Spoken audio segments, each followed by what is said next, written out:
Welcome to this tutorial.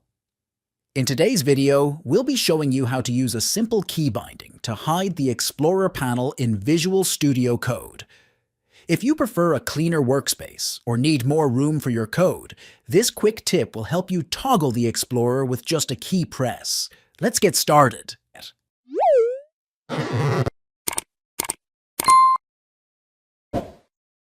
To hide the Explorer in Visual Studio Code using a key binding, you can use the default shortcut, Ctrl+B on Windows, Linux, or CMD+B on Mac OS. This will quickly toggle the visibility of the Explorer, giving you more space for your code. That's it! Now you know how to easily hide the Explorer in Visual Studio Code with a simple key binding. Thanks for watching, and don't forget to like, subscribe, and leave a comment if you found this tip helpful.